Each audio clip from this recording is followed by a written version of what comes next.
সুরক্ষিত ভূমি, সমৃদ্ধ ভবিষ্যৎ। হয়রানিমুক্ত সেবার প্রতিশ্রুতিতে মুন্সিগঞ্জের লৌহজংয়ে শুরু হলো 3 দিনব্যাপী ভূমি সেবা মেলা 2026।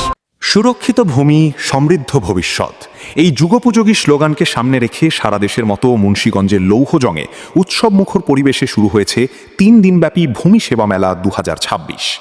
সাধারণ মানুষের দোরগোড়ায় দ্রুততম সময়ে এবং হয়রানিমুক্তভাবে ভূমি সেবা পৌঁছে দেওয়াই এই আয়োজনের মূল লক্ষ্য। মঙ্গলবার সকালে রাজধানীর তেজগাঁও ভূমি ভবন থেকে মেলাটির কেন্দ্রীয় উদ্বোধন করেন প্রধানমন্ত্রী তারেক রহমান। লৌহজং উপজেলা ভূমি অফিস প্রাঙ্গণে বড় পর্দায় সরাসরি সেই সম্প্রচার উপভোগ করেন স্থানীয়রা।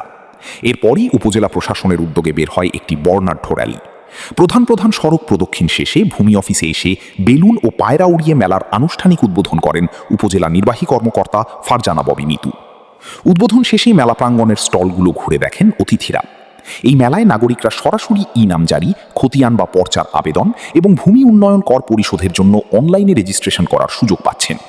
এছাড়াও ভূমি সংক্রান্ত যে কোনো জটিলতার তাৎক্ষণিক আইনি পরামর্শ মিলছে অনায়াসেই। উপজেলা সহকারী কমিশনার ভূমি ইরফানুর রহমান জানিয়েছেন, আগামী 3 দিন সকাল 10টা থেকে বিকেল 5টা পর্যন্ত সর্বসাধারণের জন্য মেলা উন্মুক্ত থাকবে। সবচেয়ে বড় সুখবর হলো, মেলা চলাকালীন জমা পড়া নামজারির আবেদনগুলো সমাপনী দিনেই নিষ্পত্তি করে সেবাগ্রহীতাদের হাতে সরাসরি খতিয়ান তুলে দেওয়া হবে। জনবান্ধব এই অটোমেটেড ভূমি ব্যবস্থাপনার ফলে দীর্ঘদিনের ভোগান্তি থেকে মুক্তি পাবেন সাধারণ মানুষ, এমনটাই প্রত্যাশা স্থানীয়দের। মুন্সিগঞ্জের লৌহজং উপজেলা ভূমি অফিস প্রাঙ্গণ থেকে রাজ্জাক সুমন, দৈনিক মুন্সিগঞ্জ সংবাদ। এতক্ষণ সাথে থাকার জন্য দৈনিক মুন্সিগঞ্জ সংবাদ পরিবারের পক্ষ থেকে ধন্যবাদ সবাইকে। দৈনিক মুন্সিগঞ্জ সংবাদ, সমাজের কথা বলে।